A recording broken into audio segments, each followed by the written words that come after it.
Alright, welcome back everybody to a brand new video here on the second channel, and in today's video, I'm going to be looking at 12 brand new Black Bolt and White Flare decks that you can play when the set does go live on Pokemon TCG Live tomorrow on the 17th. The set does come out a day early on live, and if you're looking for any decks to build, well, hopefully this video helps you out and you have some ideas of what you want to play tomorrow when the set does drop. The set has a lot of brand new cards in it. A lot of them are going to make older archetypes better, but I've tried to compile a good amount of lists from Book that I thought were really interesting, utilizing the brand new cards. Because there's a lot of new cards in the set, even though they're not all like super playable, some of them are pretty fun to try out, and I'm definitely excited to play the new set. If y'all are new here to the second channel, make sure to subscribe down below. We're on the road to 25,000 subs, and I'll leave a link to Book down in the description below if you want to go check out any of the decks for yourself and build any of them.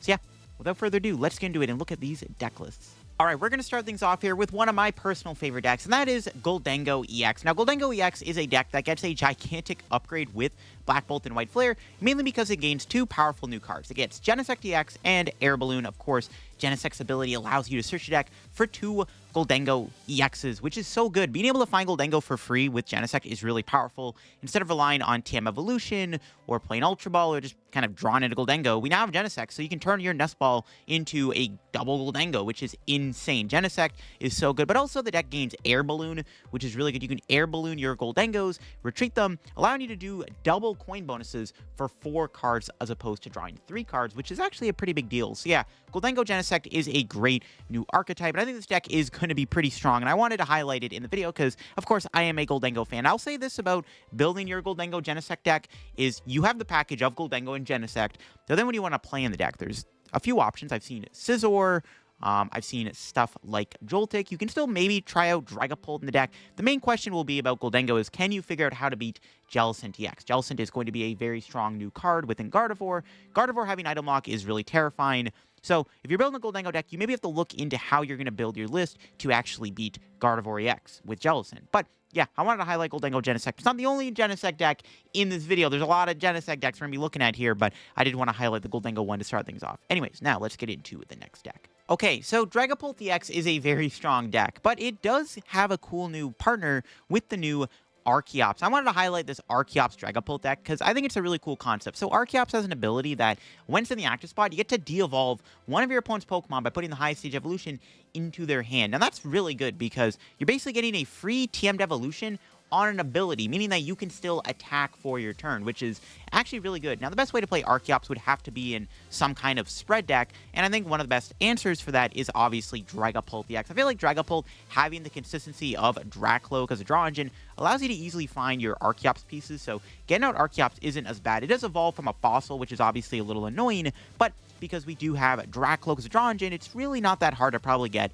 Archeops out when you need it. You can kind of lead into Dragapult and then kind of clean up with that Archeops play with Iono and with Phantom Dive, being able to pressure so much damage on those little guys that you're de-evolving with Archeops. I mean, we're just in a meta now where evolutions are running rampant, especially Stage 2 decks that rely heavily on cards like Rare Candy. So being able to abuse Archeops, I actually think is a really cool idea. I also think Archeops gets around Mist Energy, which is kind of important. So if you're running into a deck like Charizard and they're putting a Mist Energy on their Pidgeot or their Charizard, you can still de-evolve it, I'm pretty sure, with Archeops. So, I don't know, I like the idea of Dragapult to Archeops. I know everyone is sick of Dragapult.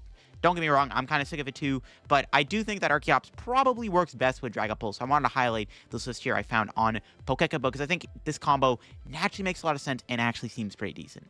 The new Meloetta EX is going to be pretty funny because you can donk the opponent with it, and this build here that I found on Book actually gets to lean more into the power of donking. You have two different options for donking your opponent. You can see this build here plays both Petron and Brute Bonnet combo, so you can go for the Poison Donk, or you can go for that early Meloetta donk. There's a lot of crazy stuff in this deck too, like the 4 Team Rocket's Venture Bomb. So you have the Venture Bomb, you have Meloetta, you have Petron, Brute Bonnet. On top of that, you still have stuff like Budu. You're just trying to be as annoying as possible in the early game by either taking out little guys with your Donkers, or you have access to the Budu combo with the Poison package. Also, the deck does play Volcanion and Iron Valiant for some extra damage output, and has Terapagos EX. So it kind of plays like a hybrid of like a Terapagos Beatstick deck, while also having access to the Donkers. I think this actually looks kind of decent as an archetype. Meloetta isn't a terrible attacker in the early game, right? And you can put on a lot of pressure. You can do that early damage, and then you can build up to that 110 damage. I've seen builds of Meloetta using TM Evolution, but those were all just playing Dragapult, and I didn't really want to put another Dragapult deck on this list. I thought the Archeops build was just more interesting than like Meloetta Dragapult, but Meloetta as its own donk deck, or just playing it as a donker in a specific archetype like Trabagos, seems pretty decent. So I kind of like it. Also, playing all these Prism Energies means you can use Crown Opal, which is kind of cool. So you can Crown Opal with your Trabagos, which is kind of sick. So yeah, this deck looks cool. Want to highlight it. Meloetta is interesting, and you might be able to get some cheeky donks with it. Hydroen is my favorite Pokemon, and the brand new Hydroen EX pairs perfectly with the already existing Surging Sparks Hydroen. Now, this build here does utilize the normal stuff you see, the Pidgeot, the Munkidori, the Petrunt, the Budu, the Hydroen EX from Surging Sparks, but there's a new partner in the deck and some new tool cards. We got the new Hydroen EX, which has an ability that when it knocks out a basic Pokemon, you get to take an extra prize. Now, the problem with this card is its main attack requires too much energy, so it's really tough to build it up, all for the value of doing 200 damage. Doesn't really seem worth it. The best way to play the new Hydroen is actually to play it with the technical machines. So you can actually put the technical machines on it. You can put Blindside on it, which can snipe something for 100 damage if there's already damage on it, or you can play Crisis Punch to do 280 damage if your opponents have one prize. Pair this with the brand new Ignition Energy.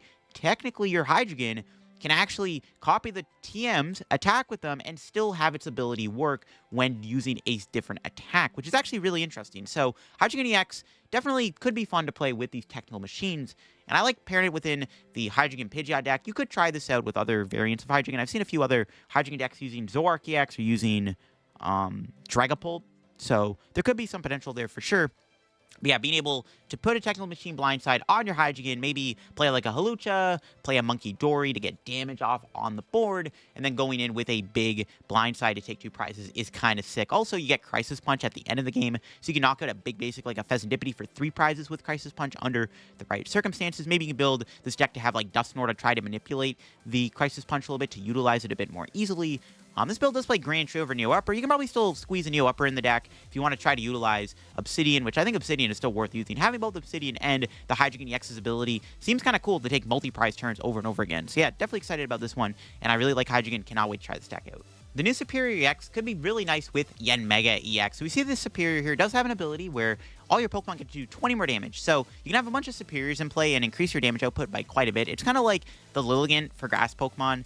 But the Superior does work with almost anything, and I think a great partner for it is going to just be Yanmega EX, which seems natural. Yanmega does have that ability where you can move it in the active, you can put 3 grass energy onto it, you can build up Yanmega in a single turn and then do 210 damage and then move that grass energy to a Pokemon on your bench, like, for example, the Superior. The Superior kind of fixes Yanmega's issues where Yanmega doesn't really do enough damage a lot of the time. I mean, 210 is actually really good, but falls short sometimes. But with a couple Superiors, Yanmega's doing like 250 plus damage, which is pretty nice. And then Superior has an attack that does need 4 energy, but you can use it with Ignition Energy, or you can use Yanmega to build it up. And then, of course, it does 150 damage, and then you get a search deck for 3 cards and put them in your hand, which is really strong. If you don't get Iono'd, you're able to set up some really good combos by just grabbing any 3 cards out of your deck, which is actually really cool. So Superior Yanmega, I like quite a bit. The downside of Superior, obviously, it's a Stage 2, making it a little bit slower, but being a Stage 2 is manageable, of course. When you have the easy access to Yanmega being a pretty efficient attacker, you don't have to worry too much about setting up Superior when you can easily use Yanmega EX as your attacker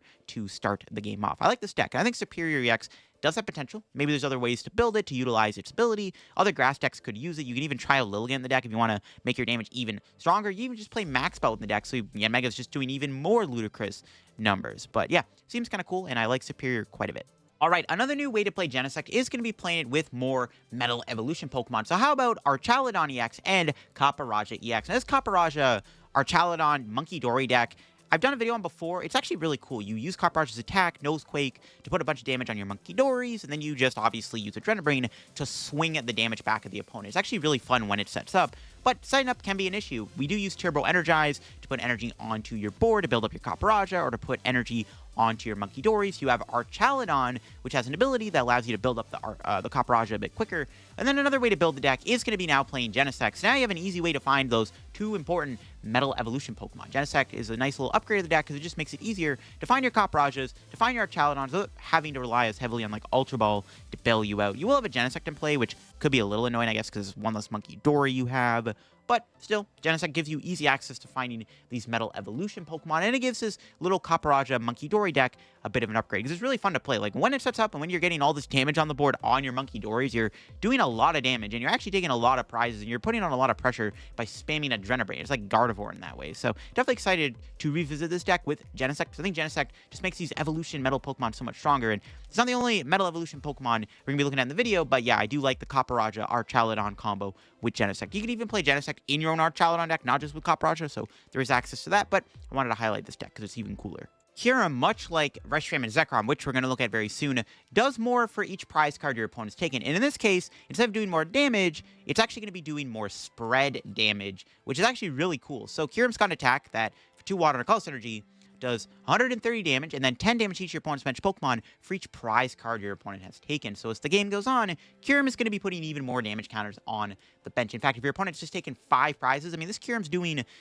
what, 50, 60 damage with its spread attack, which is actually really, really powerful. And combine that with already powerful spread cards like Monkey Dory and Frostlass, you can see you're putting on a lot of damage on the bench, and you can take a lot of prizes really quickly if Kierum's attack really gets to build up. Now, again, the game does need to go on, but you can slowly whittle away your opponent with the help of Budew and Maractus while you build up Kierum. The downside of Kierum is it does require 3 energy, so in this archetype, we are going to be using stuff like Crispin and Counter Gain to try to build up the Kierum a little bit quicker. The Crispin could be a great way to build it up. You can just attach the Kierum, and then the following turn, Crispin to the Kierum, building it up, and doing a ton of damage. And if the Kierum gets to get a couple of its spread attacks off, it's pretty good. And even if your opponent plays a Shaman, try to protect themselves from Kierum, you do already have Frostlass, Monkey Dory. It's really not that hard to knock Shaman out if you have like 2 or 3 Frostlass in play alongside a couple Monkeys. That Shaman's really only going to be lasting like 1 turn, so they're never really going to get to you, Shaman. So Kierum's most of the time always going to work against those Shaman heavy decks, which is actually really nice. So Kierum's definitely a nice upgrade to the deck and could be a fun way to play the Frostlass Monkey Dory. This like Frostlass Monkey package is pretty good with a lot of different cards, and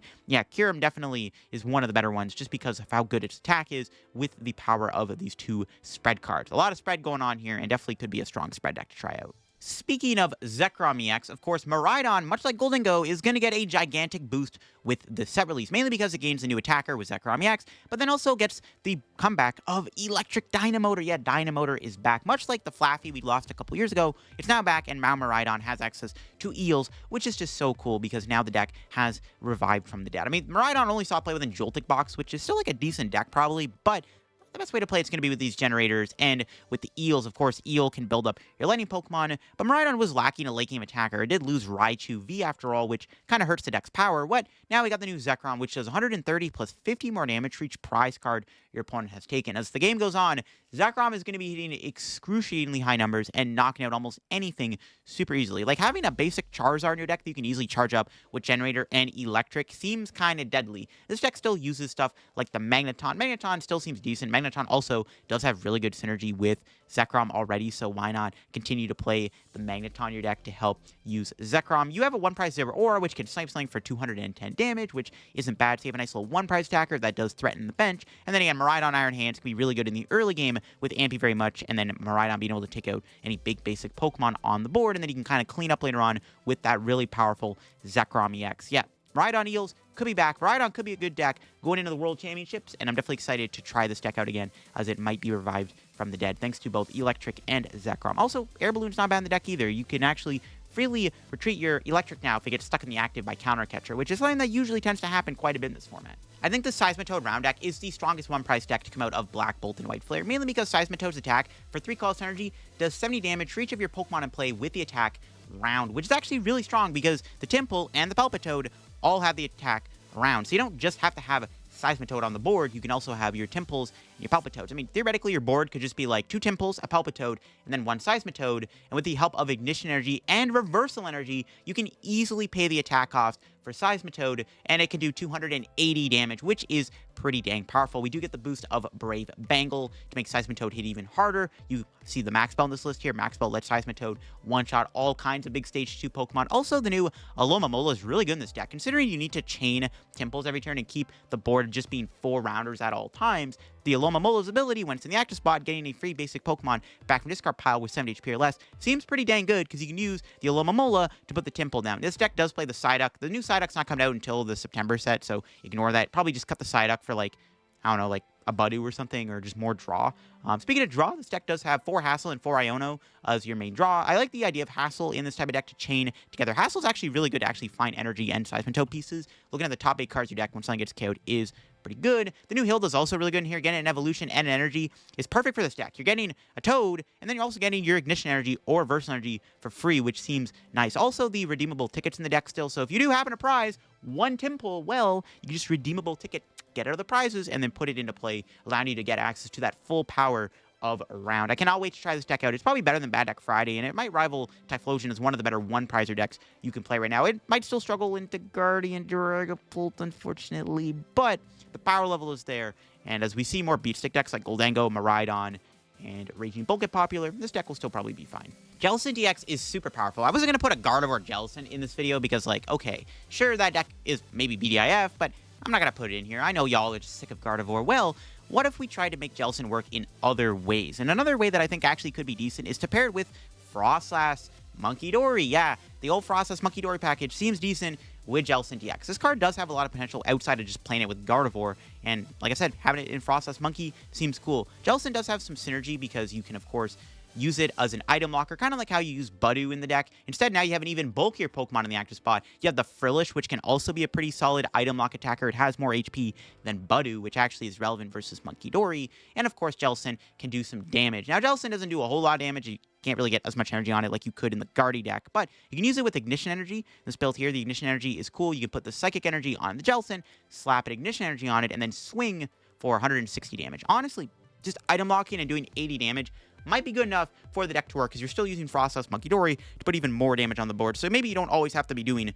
160 damage. The cool thing with this deck list here is it actually also uses Espathra. So you're being very annoying. You're using both Jelson and Espathra. You're either item locking the opponent or you're making them have to pay extra energy to attack you. These two wall-type EX Pokemon seem like a cool pair because they have synergy with their Psychic Energy attack cost. They're both very annoying and diabolical, and putting them with Frostlass Monkey Dory I think does make sense. Also, Ignition Energy is pretty cool with Espathra. You can do more damage with Psyball to note. So, I don't know. If I'm going to build this deck, I'm probably just going to be playing more Ignitions. Honestly, go up to 4 Ignition just to have max damage with Espathra and Jelson. I think that makes most amount of sense. But this seems cool, and if you want to try out Jelson without playing Gardevoir, definitely look into trying out with Frostlass Monkey Dory for sure.